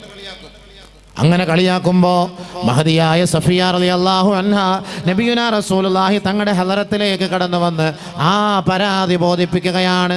നമ്മുടെയൊക്കെ കുടുംബത്തിൽ നാത്തൂമാര് നമ്മുടെ ഭാര്യമാരെ കളിയാക്കുകയോ കുറ്റം പറയുകയോ ചെയ്യുമ്പോൾ നമ്മളുടെ അരികിലേക്ക് വന്ന് നമ്മുടെ ഭാര്യമാര് പരാതി പറയുമ്പോൾ നമ്മൾ സമാശ്വസിപ്പിക്കണം അവളെ. അതിൻ്റെ ഏറ്റവും വലിയ തെളിവാണ് ഞാനിപ്പോൾ ഈ പറയാൻ പോകുന്നത്. നാത്തൂൻ പോലും നമ്മുടെ കുടുംബത്തിലുണ്ട്. ഭർത്താവിൻ്റെ പെങ്ങന്മാര്, നാത്തൂൻ എന്നല്ല പറയാ അല്ലേ, ഭർത്താവിൻ്റെ പെങ്ങള്. അപ്പോൾ അവർ തമ്മിൽ എന്തെങ്കിലുമൊക്കെ പ്രശ്നങ്ങളാവുമ്പോൾ രാത്രിയാകുമ്പോൾ ഒരു നാത്തൂനൊരു സാധനം അവൾക്ക് അവളുടെ വീട്ടിൽ പോയിക്കൂടെ, ഇവിടെ വന്ന് കിടക്കുന്നതിന് ഞാൻ ഇടങ്ങറാക്കാൻ ഒരു തേങ്ങ ഒന്ന് തരുമെന്ന് പറഞ്ഞപ്പോൾ അവളെ കൊണ്ട് അത് പറ്റില്ല, ഇത് പറ്റില്ല, ഒന്നും എല്ലാം ഞാൻ ഉണ്ടാക്കി കൊടുക്കണം, നിങ്ങളങ്ങ് വെച്ചോണ്ടിരുന്നോ രണ്ട് കുലുക്കും ഒരു കാത്തൊക്കെ തലങ്ങണി എടുത്ത് പിടിച്ച് അങ്ങോട്ട് വെച്ചാൽ മാറി ഒറ്റക്കടത്ത തീർന്നു. ഒരാഴ്ച നമ്മൾ പട്ടിണിയായി, രാത്രി പട്ടിണി പോയി, സംഭവം പോയി. എന്തിനായി പണിക്കൊക്കെ പോണത്? അപ്പം നാം പറഞ്ഞേ, എടി കദീഷു എന്താ നിനക്ക് പ്രശ്നം? സോപ്പിടണം അപ്പോൾ നമ്മളവളെ ഭാര്യയെ വെറുപ്പിക്കാൻ പാടില്ലല്ലോ. ഏറ്റവും വലിയ തെളിവാണിത്. സഫിയ റളിയല്ലാഹു തആല അൻഹാ നബി സല്ലല്ലാഹു അലൈഹി വസല്ലം തങ്ങളോട് പറഞ്ഞു, നബിയെ ആയിഷ എന്നെ ഇങ്ങനെയൊക്കെ പറയുന്നത് ജൂതപ്പെണ്ണിൻ്റെ മോളാണ് എന്നെ ആയിഷ. അല്ലാഹുവിന്റെ റസൂൽ സല്ലല്ലാഹു അലൈഹി വസല്ലം തങ്ങൾ സഫിയ ബീവിയെ വിളിച്ചിരുത്തിയിട്ട് സമാശ്വസിപ്പിച്ചു. സഫിയെ ആയിഷയെക്കാളെ നിനക്ക് 3 ഗുണങ്ങളാണുള്ളത്. എന്താ സംഭവം? ആയിഷയെക്കാളെ നിനക്ക് 3 ഗുണങ്ങളാണുള്ളത്. ഒന്ന്, നീ ഒരു പ്രവാചകന്റെ മകളാണ്, ഒരു പ്രവാചകന്റെ സഹോദരിയാണ്, ഒരു പ്രവാചകന്റെ ഭാര്യയാണ്. 3 പരമ്പരയാണ് നിനക്കുള്ളത്. ബഹുമാനപ്പെട്ട മൂസാ നബി അലൈഹിസ്സലാത്തു വസ്സലാമിന്റെ പിതൃത്വത്തിൽ നിന്നാണ് നീ ജന്മമെടുത്തത്. ആ ഒരു പാരമ്പര്യം നിനക്കുണ്ട് സഫിയ. നിന്റെ സഹോദരൻ ഹാറൂനാണ്, അതും ഒരു പ്രവാചകനാണ്. അതേപോലെ നിന്റെ ഭർത്താവ് ലോകത്തിന്റെ നേതാവ് മുത്ത് മുഹമ്മദ് മുസ്തഫ സല്ലല്ലാഹു അലൈഹി വസല്ലമ തങ്ങളാണ്. അങ്ങനെ 3 പ്രവാചകന്മാർ അടങ്ങിയ ഒരു പെണ്ണാണ് നീ. അതുകൊണ്ട് സഫിയ, അറിവില്ലാത്ത വിവരമില്ലാത്ത ആയിഷ പറയുന്നത് നീ ഒരു കാര്യമായി എടുക്കരുതേ സഫിയ. ഭയങ്കര സന്തോഷം. 3 പ്രവാചകർ. അതാ നമ്മുടെ പെണ്ണുങ്ങൾക്കേ നമ്മുടെ കുടുംബത്തിൻ്റെ ചില സംഭവങ്ങളൊന്നും അറിയില്ല. മന്ദങ്ങളാ സംഭവം. 20 വയസ്സ് എപ്പോഴും കുറവാണ് സാധനത്തിന്. അതന്നെ ഞങ്ങൾ പറഞ്ഞ മക്കളല്ലേ നാക്കിസാത്ത് മക്കളെന്ന്. 20 വയസ്സ് എപ്പോഴും കുറവാണ് ഈ സാധനത്തിന്. എന്തെല്ലാം നന്മകൾ നിന്റെ വാപ്പ ചെയ്തിട്ടുണ്ട്, അത് ഇതൊന്നും അറിയില്ല സംഭവം. ഭർത്താവ് ചെയ്ത് ഇതൊന്നും അറിയില്ല സംഭവം. അപ്പോൾ ഇത് പറഞ്ഞപ്പോഴത്തേക്ക് സഫിയ ബീക്ക് ഭയങ്കര സന്തോഷമായി. ഓ അൽഹംദുലില്ലാ. പക്ഷേ അവരെപ്പോഴും പിന്നെ ദേഷ്യപ്പെട്ടിരുന്നിട്ടില്ല കേട്ടോ. നമ്മൾ ഈ നാത്തൂൻ പോലെ ഖിയാമത്ത് നാൾ വരെ നാത്തൂൻ തന്നെയാണ്. അടിയോടടിയും വഴക്കോടെ വഴക്ക്. വിഷം കലക്കി കൊടുത്തോളയും പാലിനകത്ത്. അള്ളാഹ് കാത്ത് രക്ഷിക്കട്ടെ. സ്ഥലം കാലിലേക്ക് വേറെ വീട് വെച്ചു, അതാ ഏറ്റവും നല്ലത്. അല്ലെങ്കിൽ നമ്മൾ ഭർത്താവ് ഷണ്ടനാകാൻ പാടില്ല. ഭർത്താവ് എന്ത് ചെയ്യണം? നമ്മളത് അവളോട് പറയണം, പെങ്ങളെ നീ എന്തിനടി അവളോട് ഇങ്ങനെയൊക്കെ സംസാരിക്കും? നിന്റെ ഇക്കല്ലേ ഞാൻ, നിങ്ങളെല്ലാം കൂടെ ചേർന്ന് എനിക്ക് കല്യാണം കഴിപ്പിച്ചെന്ന പെണ്ണല്ലേ, എന്തിനാ നമ്മൾ പ്രശ്നം? നമുക്ക് മുസ്ലിമീങ്ങളെ നമ്മൾ സഹോദരങ്ങളല്ലേ, എന്താ നിന്റെ ആവശ്യം എന്താ? അത് ഞാൻ നിറവേറ്റി തരാം. അവളുടെ ആവശ്യം എന്താ? അത് നിറവേറ്റി കൊടുക്കുക. എന്തിനാണ് പ്രശ്നം? അങ്ങോട്ടും ഇങ്ങോട്ടൊക്കെ ഒന്ന് സഹകരിക്കണം. ഇനി നാത്തൂനും പെങ്ങളും ഒക്കെ ഒരുമിച്ച് താമസിക്കുന്ന വീട്ടിൽ പരസ്പരം ഒക്കെ ഒന്ന് അടുക്കള പണി എടുക്കണം ഒരുമിച്ച്. അതും ചെയ്യണോ? ഇത് മുണ്ടാണ്ട് മാറി അവിടെ മാറി കിടന്ന് ഉറങ്ങും, ഒരു പണി എടുക്കൂല, സമയമാകുമ്പോൾ വന്നിരുന്ന് തിന്നാനിരിക്കും, എന്നിട്ട് എന്തെങ്കിലും കുറ്റം പറയും. അത് പ്രശ്നം തന്നെയാണ്. ആർക്കാ പ്രശ്നമില്ലാത്ത? ആർക്കാ പ്രശ്നമാകാത്ത? നമ്മൾ ഗൾഫിൽ പോകുന്നവർ 4 പേർ റൂമിൽ കിടന്നിട്ട് 4 പേരെയും ഓരോരുത്തർ ദിവസം എഴുതി വയ്ക്കും, ബോർഡ് വയ്ക്കും, കക്കൂസ് കഴുകാൻ ഇന്ന ദിവസം ഇന്നാൾ. ഇന്നത്തെ ദിവസം തബ്ബാഹ് ചാപ്പാട് ഉണ്ടാക്കേണ്ടത് കുക്ക് ഇന്നാൾ. അവൻ ആ സമയത്ത് ചാപ്പാട് ഉണ്ടാക്കാതെയും പാത്രം കഴുകാതെയും കക്കൂസ് കഴുകാതെ ഇരുന്ന ബാക്കിയുള്ള 3 മല്ലന്മാർ കിടത്തി ഉറക്കും അവനെ പൊക്കിയെടുത്ത് എറുമി ഗുമാമയെ കൊണ്ട് തള്ളും. അപ്പം നമ്മുടെ പെണ്ണുങ്ങളുടെ കാര്യം പറയേണ്ടതില്ലല്ലോ, അത് സ്വാഭാവികമായിട്ട് അത് സംഭവിക്കും. അതുകൊണ്ട് നമ്മൾ അനുനയിപ്പിക്കണം. ഭർത്താവിൻ്റെ പണിയാണത്. നബിയുനാ റസൂലുള്ളാഹി സ്വല്ലല്ലാഹു അലൈഹി വസല്ലമ തങ്ങൾ മഹദിയായ സഫിയ റളിയല്ലാഹു തആല അൻഹയെ അനുനയിപ്പിച്ചു. അവിടെ പ്രശ്നം ക്ലോസ് ആയി, പ്രശ്നം തീർന്ന സംഭവം. അവിടെ പ്രശ്നം തീർന്നല്ലോ. ബഹുമാനപ്പെട്ട സഫിയ റളിയല്ലാഹു അൻഹയോടൊപ്പം 11 പേരാണ് നബി സല്ലല്ലാഹു അലൈഹി വസല്ലമ തങ്ങളുടെ ഭാര്യമാർ. 12ാമത് മാരിയത്തുൽ ഖബത്തിയ റളിയല്ലാഹു തആല അൻഹ. റൈഹാന ബിന്ത് സെയ്ദ് ബിൻ അംർ എന്ന മറ്റൊരു പേര് കൂടി അവർക്കുണ്ട്. റൈഹാന എന്ന പേര് നബി സല്ലല്ലാഹു അലൈഹി വസല്ലമ തങ്ങളുടെ ഭാര്യമാരിൽപ്പെട്ട മഹദിയായ മാരിയത്തുൽ ഖബത്തിയയുടെ പേരാണ്. മിസ്റിലെ രാജാവ് നബി സല്ലല്ലാഹു അലൈഹി വസല്ലമ തങ്ങൾക്ക് നൽകിയ സമ്മാനം 20 ഒട്ടകങ്ങളും 20 വില കൂടിയ വസ്ത്രങ്ങളും അതിനോടൊപ്പം 2 അടിമ സ്ത്രീകളെയും അല്ലാഹുവിന്റെ റസൂലിന് സമ്മാനമായി നൽകി. 2 അടിമ സ്ത്രീകളെ നജ്ജാശി രാജാവ് സമ്മാനിച്ചു. നബി തങ്ങൾക്ക് 4 അടിമ സ്ത്രീകൾ ഉണ്ടായിരുന്നു. അതിൽ ഒരു അടിമ സ്ത്രീയുമായിട്ട് മാത്രമാണ് ഹബീബായ തങ്ങൾ വീട് കൂടിയത്, ശാരീരികമായി ബന്ധപ്പെട്ടത്. അതായിരുന്നു മഹദിയായ മാരിയത്തുൽ ഖബത്തിയ റളിയല്ലാഹു തആല അൻഹാ. നബി സല്ലല്ലാഹു അലൈഹി വസല്ലമ തങ്ങൾ അങ്ങനെ മൊത്തത്തിൽ കണക്കെടുക്കുമ്പോൾ 12 ഭാര്യമാരാണ്. ഈ 12 ഭാര്യമാരിൽ ഹബീബുന റസൂലുള്ളാഹി തങ്ങൾക്ക് 4ഉം 3ഉം 7 മക്കളാണ്. 4 പെൺമക്കളും 3 ആൺമക്കളുമാണ്. ആദ്യമായി ജനിച്ചത് ആൺമക്കളാണ്. ബഹുമാനപ്പെട്ട ഖാസിം റളിയല്ലാഹു തആല അൻഹു 17 മാസക്കാലം ഈ ലോകത്ത് ജീവിച്ചു. ഈ ലോകത്ത് നിന്ന് 17 മാസമായപ്പോൾ വിട പറഞ്ഞു പോയി. രണ്ടാമതായി ജനിച്ചത് അബ്ദുള്ള എന്ന് പറയുന്ന പൊന്നുമോനാണ്. തയ്യിബ് എന്നും താഹിർ എന്നും മറ്റ് 2 പേര് കൂടി ആ പൊന്നുമോനുണ്ട്. ഇവനും ഈ പൊന്നുമോനും ചെറുപ്പത്തിലെ മരണപ്പെട്ടു പോയി. ഇവർ 2 പേരും അടക്കം ചെയ്യപ്പെട്ടത് മക്കയിലാണ്. നബിയുനാ റസൂലുള്ളാഹി തങ്ങൾക്ക് പിന്നീട് ജനിച്ചത് ഇബ്രാഹിം എന്ന് പറയുന്ന മുത്തുമോനാണ്. അത് മാരിയത്തുൽ ഖബത്തിയയിലൂടെയാണ് അല്ലാഹു റബ്ബുൽ ഇസ്സത്ത് സമ്മാനിച്ചത്.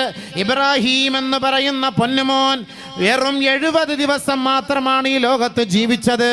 70 ദിവസം പ്രായമായ പൊന്നുമോൻ ഈ ലോകത്ത് നിന്ന് വിട പറയുന്ന വേളയിൽ ഹബീബുനാ റസൂലുള്ളാഹി തങ്ങൾ പോലും നിറകണ്ണുകളോടെ പറഞ്ഞു പോയി, ഇന്നൽ ഖൽബ യഹ്സുനു വൽ ഐന യദ്മാ തദ്മഉ വ ഇന്നാ ലാ നഖൂലു ഇല്ലാ മാ യുർളാ റബ്ബുനാ.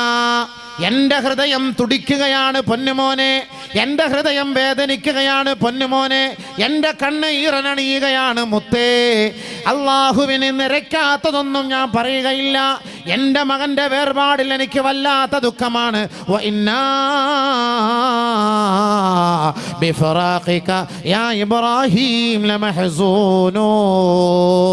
ആ കുഞ്ഞുമോൻ്റെ മയ്യത്തെടുത്തു പിടിച്ചിട്ട് ലോകത്തിൻ്റെ മൊത്ത് നിറകണ്ണുകളോടെ പറയുകയാണ്, ഇബ്രാഹീമേ, എൻ്റെ 2 മക്കൾ മരണപ്പെട്ടിട്ട് പോലും എനിക്ക് ഇത്രത്തോളം ദുഃഖമുണ്ടായിരുന്നില്ല.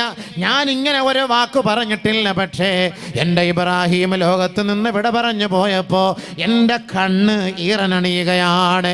ബഹുമാനപ്പെട്ട അബ്ദുറഹ്മാൻ ഇബ്നു ഔഫ് റളിയല്ലാഹു അൻഹു അടുത്തിരുന്നു കൊണ്ട് നബിതങ്ങളെ കരയുന്നത് കണ്ടിട്ട് ചോദിക്കുകയാണ്, വഅൻത യാ റസൂലല്ലാഹ്, നബിയെ അങ്ങ് കരയുകയാണോ, അങ്ങ് കരയുകയാണോ ഹബീബേ എന്ന് പറഞ്ഞപ്പോ ഇന്നഹാ റഹ്മത്തുൻ യബ്ന ഔഫ്, ഏ ഔഫേ, അത് റഹ്മത്തിന്റെ കണ്ണുനീരാണ്. ഒരാളുടെ മരണത്തിന്റെ പേരിൽ പൊട്ടിക്കരയരുത്, നെഞ്ചത്തടിച്ച് കരയരുത്, നിലവിളിച്ച് കരയരുത്, ഒപ്പാരയിട്ട് കരയരുത്. ലൈസ മിന്നാ മൻ ലറബൽ ഖുദൂദ് വശഖൽ ജുയൂബ് വദആ ബിദഅവത്തിൽ ജാഹിലിയ്യ. നബിയുനാ റസൂലുള്ളാഹി തങ്ങളെ പറയുകയാണ്, 3 വിഭാഗം ആളുകൾ എൻ്റെ സമുദായത്തിൽ പെട്ടവരല്ല. മൻ ലറബൽ ഖുദൂദ്, മരണത്തിൻ്റെ പേരിൽ തൻ്റെ നെഞ്ചത്തടിച്ച് തൻ്റെ മുഖത്തടിച്ച് തലയിലടിച്ച് പൊട്ടിക്കരയുന്നവർ എൻ്റെ സമുദായത്തിൽ പെട്ടവരല്ല. വശഖൽ ജുയൂബ്, വസ്ത്രം വലിച്ചു കീറിക്കൊണ്ട് അലമുറയിട്ട് കരയുന്നവർ എൻ്റെ സമുദായത്തിൽ പെട്ടവരല്ല. വദആ ബിദഅവത്തിൽ ജാഹിലിയ്യ, ജാഹിലീങ്ങൾ ഒപ്പാരയിടുന്നത് പോലെ, നിലവിളിക്കുന്നത് പോലെ, അട്ടഹസിക്കുന്നത് പോലെ, വിളിച്ചു കൂവുന്നത് പോലെ എൻ്റെ സമുദായത്തിലെ ഏതെങ്കിലും ഒരു പെണ്ണ് മയ്യത്തിൻ്റെ പേരിൽ, മരണത്തിൻ്റെ പേരിൽ പൊട്ടിക്കരഞ്ഞാൽ, നിലവിളിച്ചാൽ ഫലൈസ മിന്നാ, അവർ നമ്മുടെ സമുദായത്തിൽ പെട്ടവരെയല്ല എന്ന് ലോകത്തിൻ്റെ മുത്തേ മുഹമ്മദ് മുസ്തഫ. അതുകൊണ്ട് തന്നെയാണ് നബി തങ്ങളുടെ എല്ലാമായ കരളിൻ്റെ കഷണമാണ്, ജീവിതത്തിൻ്റെ തുടിപ്പാണ്. 70 ദിവസം മാത്രം പ്രായമായ ആ ചോര കുഞ്ഞിനെ കയ്യിലെടുത്ത് അല്ലാഹുവിന്റെ റസൂൽ പറഞ്ഞത്, ഇന്നൽ ഖൽബ യഹ്സുനു വൽ ഐന തദ്മുഉ വ ഇന്നാ ലാ നഖൂലു ഇല്ലാ മാ യുർളാ റബ്ബുനാ. എൻ്റെ ഹൃദയം തുടിച്ചാലും എൻ്റെ കണ്ണ് ഈറനണിഞ്ഞാലും അല്ലാഹുവിന് നിരക്കാത്ത ഒരു വാക്കുപോലും എൻ്റെ നാവിൽ നിന്ന് സംഭവിക്കുകയില്ല. അതുകൊണ്ട് ഇബ്രാഹീമേ, നിന്റെ വേർപാടിൽ ഞാൻ ദുഃഖലാകുലനാണ്, ഞാൻ ദുഃഖിതനാണെന്ന് മഹാനായ ഹബീബുനാ ഷഫീഉനാ റസൂലുള്ളാഹി സ്വല്ലല്ലാഹു അലൈഹി വസല്ലം. ആ പൊന്നുമോൻ മരിച്ചത് മദീനയിൽ വെച്ചാണ്. നബിതങ്ങളുടെ 3 ആമക്കളിലെ ഒരു മകന്റെ മയ്യത്ത് മാത്രമാണ് മദീനയിൽ അടക്കം ചെയ്യപ്പെട്ടത്. നബി സല്ലല്ലാഹു അലൈഹി വസല്ലമ തങ്ങൾ പറഞ്ഞു, ഉസ്മാൻ ഇബ്നു മൽഊനിന്റെ അരികിലേക്ക് കൊണ്ടുപോയി അടക്കണേ. എൻ്റെ മകന്റെ മയ്യത്ത് ഉസ്മാൻ ഇബ്നു മൽഊനിന്റെ അരികിൽ കൊണ്ടടക്കണേ. നബിതങ്ങളുടെ മുലകുടി ബന്ധത്തിലെ സഹോദരനാണ്. കണ്ടോ, നമ്മുടെയൊക്കെ നാട്ടിൽ മയ്യത്തടക്കുമ്പോൾ ഒക്കെ ശ്രദ്ധിക്കണം. പാപ്പാൻ്റെ അരികിൽ മയ്യത്തൊന്ന് അടക്കണേ നമ്മളൊക്കെ പറയുമ്പോൾ ഈ കബറ് വെട്ടുകാരന്മാർക്ക് ഹാലളക്കും. അമ്മമാർ വേണമെങ്കിൽ ഇടക്ക്, ഇയാൾ വേണമെങ്കിൽ ഇവിടെ കൊണ്ടടക്ക്, ഇല്ലെങ്കിൽ കൊണ്ട് കോർപ്പറേഷനെ അടക്കാൻ പറയും. പറയാൻ പറ്റില്ല, അഭിപ്രായം പറയാൻ പറ്റില്ല. നമ്മുടെ ഉസ്താദിൻ്റെ അരികിൽ നടക്കണേ എൻ്റെ മയ്യത്ത്, എൻ്റെ ഭാര്യയുടെ അരികിൽ എടുക്കണേ എന്നൊക്കെ നമ്മൾ പറയുമ്പോൾ ചില സ്ഥലത്തത് കേൾക്കും, ചില സ്ഥലത്തത് കേൾക്കൂല. ഇവിടെയൊക്കെ കേൾക്കുമായിരിക്കും അല്ലേ? കേൾക്കൂല, കുഴപ്പമില്ല, അഡ്ജസ്റ്റ് ചെയ്ത് പോകും. കുഴപ്പമുണ്ടെന്ന് പറഞ്ഞാൽ ഉസ്താദിനെ നാളെ ഇവിടുന്ന് ഡിസ്മിസ്സാണ്. അതുകൊണ്ട് പിന്നെ ഉസ്താദ് പിന്നെ കുഴപ്പമില്ല എന്നല്ലേ പറയാൻ പറ്റുള്ളൂ. സംഭവം ചില സ്ഥലത്ത് സംഭവിക്കും, അങ്ങനെ സമ്മതിക്കൂല. ചില സ്ഥലത്ത് ഇല്ല. പ്രസിഡന്റ് ഇവിടെ സമ്മതിക്കാറുണ്ടോ? ഇല്ല, കുഴപ്പമില്ല. പ്രസിഡന്റിൻ്റെ പ്രശ്നമില്ല, നാട്ടുകാരനായതുകൊണ്ട്. ഉസ്താദന്മാരെ പറ്റും. പ്രസിഡന്റിന് ഇപ്പോൾ കമ്മിറ്റിമാരിൽ അടുത്ത കമ്മിറ്റിയിൽ തിരിച്ചു വരാമല്ലോ. അല്ല, അങ്ങനെ പറയുമ്പോൾ ഒരു അഭിപ്രായം നല്ലതാണ്. അങ്ങനെ അടക്കില്ല. അങ്ങനെ നമ്മുടെ ഉസ്താദിൻ്റെ അരികിൽ, വാപ്പാൻ്റെ അരികിൽ, ഉമ്മാൻ്റെ അരികിൽ സ്ഥലം ഉണ്ടെങ്കിൽ അടക്കാം. പിന്നെ സ്ഥലമില്ലാത്ത കഴിഞ്ഞ ആഴ്ച അടയ്ക്കാൻ മയ്യത്ത് തോണ്ടിയിട്ട് അവിടെ കൊണ്ട് നടക്കണം നിർബന്ധമൊന്നുമില്ല. അങ്ങനത്തെ വേണ്ടായിട്ട് സ്ഥലമില്ലാത്തതിൻ്റെ പതിനെ വിളിക്കൊണ്ട് നടക്കാൻ പറ്റുമോ? നബി സല്ലല്ലാഹു അലൈഹി വസല്ലം തങ്ങളുടെ മകൻ മരിച്ചപ്പം നബിതങ്ങൾക്ക് പാല് കൊടുത്ത അതേ ഉമ്മയാണ് ഉസ്മാൻ ഇബ്നു മൽഊന് പാല് കൊടുത്തത്. അപ്പം ആ മുലകുടി ബന്ധത്തിലെ ആ ഒരു സഹോദരനാണ് ഇങ്ങനത്തെ ഒരു ബന്ധം. അപ്പോൾ അതുകൊണ്ട് അവിടെ അടക്കിക്കൊള്ളാൻ പറഞ്ഞു. അപ്പോൾ ബഹുമാനമുള്ള സഹോദരങ്ങൾ, നബി സല്ലല്ലാഹു അലൈഹി വസല്ലം തങ്ങളുടെ 3 ആൺമക്കൾ ചെറുപ്പത്തിൽ മരണപ്പെട്ടു പോയി. പിന്നെ 4 പെൺമക്കളുണ്ട്. ബഹുമാനപ്പെട്ട സൈനബ് റളിയല്ലാഹു തആല അൻഹാ, ബഹുമാനപ്പെട്ട റുഖയ്യ റളിയല്ലാഹു തആല അൻഹാ, ഉമ്മു കുൽസൂം റളിയല്ലാഹു തആല അൻഹാ, ഫാത്തിമ ബിൻത് മുഹമ്മദ് റളിയല്ലാഹു തആല അൻഹാ.